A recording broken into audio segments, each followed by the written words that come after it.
volta. E agora é fácil Não dizer sei. porque sabe que não vai acontecer, não é? Espero que não aconteça, que eu não quero ter essa responsabilidade nas minhas mãos. A Jéssica é jogadora ou não? Quer ganhar ou não? Eu quero ganhar. Era só isso que eu queria saber. Vamos à sua curva da vida? Vamos à minha rotunda da vida, Cristina. Vamos andar às voltas, é isso? Um bocadinho que eu perdi-me toda. Estava a falar, estava assim, toda. Vamos lá então.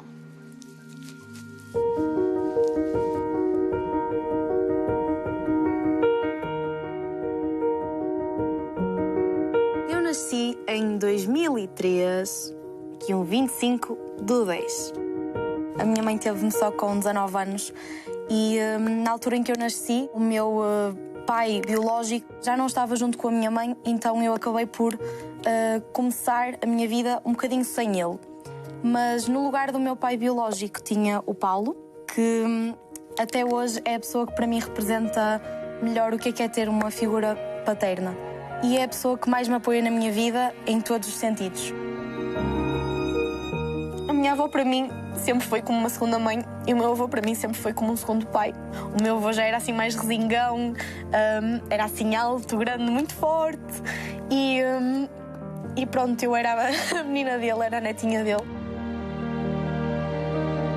No meu 8º ano, comecei a perceber-me um bocadinho da falta de relação, um bocadinho da ausência do meu pai biológico, quando começo a olhar um bocadinho para os meus amigos e vejo que eles têm todos um pai que é realmente, ou têm a mãe e o pai casados, e eu sabia que o meu pai biológico não estava com a minha mãe, que eu não tinha assim muita afinidade com ele, mas sempre fomos muito cordiais um com o outro.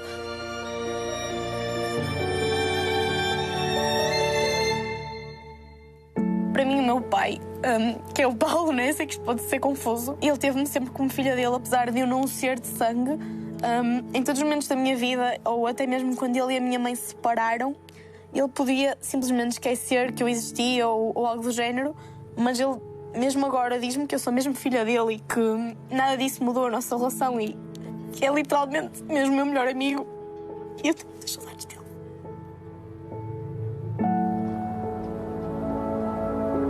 Passamos então para o 9º ano e foi aí que a mãe do Paulo faleceu. Ela tinha um cancro no pâncreas e eu lembro-me que na altura eu evitava muito estar com ela porque ela era mesmo como uma avó para mim. Eu cresci a aprender com ela e na altura em que ela adoeceu eu não conseguia estar muito próxima dela, mas eu não queria encarar a situação de que ela não estava bem e que podia falecer. E quando a vi, ela já estava no hospital e já estava mesmo prestes a ir e foi tarde demais. E para mim, pronto, se calhar essa foi mesmo a fase mais difícil, porque apesar de eu saber o que se estava a passar, eu estava completamente letárgica e não queria de todo assumir que uma pessoa como a minha avó tinha falecido. Eu arrependo-me muito de não ter estado próxima dela. Mesmo hoje acho que é uma ferida que se calhar nunca vou curar, porque pergunto-me o que é que podia ter feito diferente. O caminho continua a descer, eu vou para o 10º ano, surgem 2 problemas. O meu avô, a minha imagem. O meu avô adoeceu logo a seguir à minha avó, também com um cancro no pâncreas, e foi mais ou menos o sentimento que eu tive com a minha avó, que foi que se estava a repetir tudo de novo. Ele já não falava, então eu disse assim: avô, eu sei que me estás a ouvir, eu gosto muito de ti, eu sei que tu vais ficar melhor, e mesmo que não fiques melhor, mesmo que fiques assim, eu estou aqui a dar-te forças sempre, sempre, sempre. Eu sou mesmo a tua menina e eu vou estar sempre aqui para ti. E ele não conseguia falar, mas ele apertou-me a mão.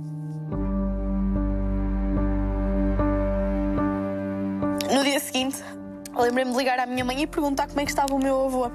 A minha mãe atendeu, disse que o meu avô, que o meu avô estava bem, mas ela estava a dizer isto com uma voz muito triste.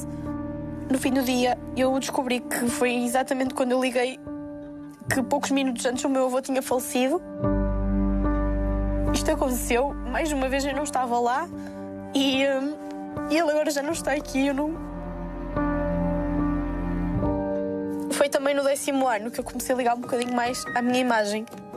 E lembro-me que nessa altura comecei a engordar um bocadinho e os meninos da minha turma falavam muito sobre isso.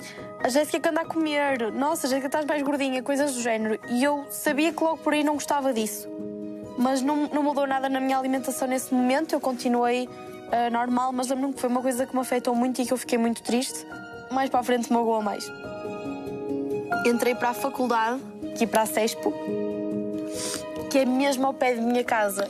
Eu estava e estou em enfermagem e o meu pai, neste sentido, elucidou-me muito porque ele fez-me ter a noção de que o meu objetivo era ser enfermeira, ter um curso feito e não viver uma experiência universitária fora da caixa, como todos os meus amigos. Quando eu e o Tomás começámos a namorar, foi literalmente, pedimos ao mesmo tempo e foi depois dele fazer um desabafo muito grande sobre uma coisa que nunca tinha falado com ninguém. Eu confessei ao Tomás que tinha um distúrbio alimentar, que era uma coisa que eu não conseguia falar com ninguém, em que eu comia uma maçã ao pequeno almoço, uma batata doce ao almoço e ao jantar 6 tomates charris, uma coisa do género. E pronto, eu estava mesmo cansada e às vezes começava a chorar porque eu não sei explicar. Eu olhava para mim e continuava muito cheia e comecei a ter uma obsessão muito grande com o corpo que só consegui contar à minha mãe há relativamente pouco tempo porque guardei tudo para mim. Provoca o vómito? A dada altura sim, e o meu objetivo na altura era mesmo chegar aos 45 quilos. Eu queria ficar mesmo muito magrinha. Na altura eu menti muito.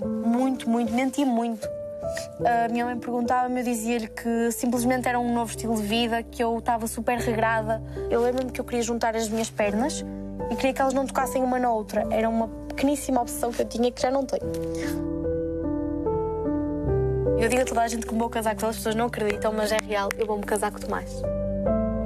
E numa palavra, como é que definiria esta experiência? O Big Brother para mim é desafiante.